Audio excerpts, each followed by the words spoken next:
We've got a few minutes for questions. We'll take one question at a time very quickly and, if possible, aim it for a particular person. This chap was the first. This is mainly a question to Christian Walmar, actually, and to Maria Eagle. Would you agree that the prospects for cycling in England now are basically entirely dismal now that cycling in England has been scrapped? We've gone from a situation where we had a dedicated body with people who understood the situation, who were determined, to basically effectively civil servants who historically have had little interest in cycling and who really we don't now have the money to improve cycling. Okay, I'll answer very briefly. I was a member of the Board of Cycling England, and yes, and I vigorously opposed its abolition. I'm slightly disappointed, Maria, so I'll throw it over to you, that you said you didn't oppose the abolition of cycling, because I think the point you make is dead correct. I mean, cycling did benefit enormously from having a separate body batting for it, and even though it's slightly self-interested to say it, I think we did an awful lot of good things particularly in the last 6 years in the 6 years of its existence. So, Maria, how would you deal with cycling? Well, I think we need to see what transpires over the next period of time, given what the government have done, and we have to see what now transpires with the new arrangements. To the extent that they don't work, then our policy review will be looking at what there ought to be instead. So, please, you've got to keep us in touch. I run a small team in opposition. I don't have all the thousands of civil servants I used to have. And so we rely, therefore, on you to tell us what's going on. So please keep us in touch with how things transpire. Okay, the lady there, and then a chap here, please. As part of the government's review of the planning policies, if there is a plan to remove the requirements on developers to implement travel plans when they are producing their planning applications, is that something that would be opposed by yourself, Maria?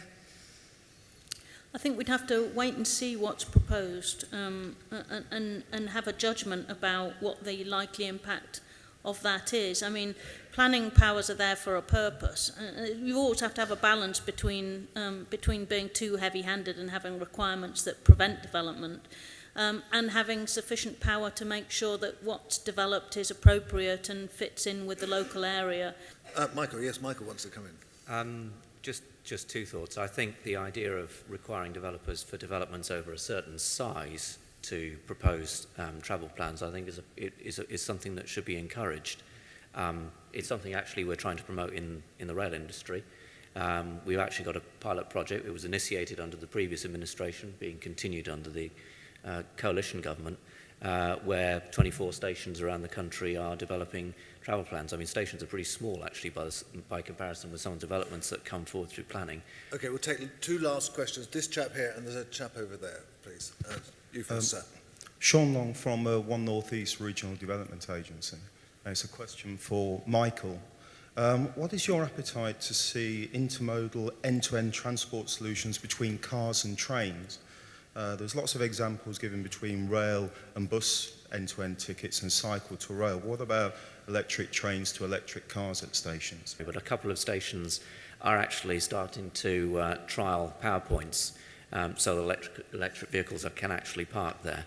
But keeping it a bit simpler than that, there is actually quite a big challenge for the rail industry in terms of the lack of car parking capacity at stations, and one of the things that has hampered the development of additional capacity is again the split of responsibility between train operators and Network Rail in terms of who's responsible for doing what.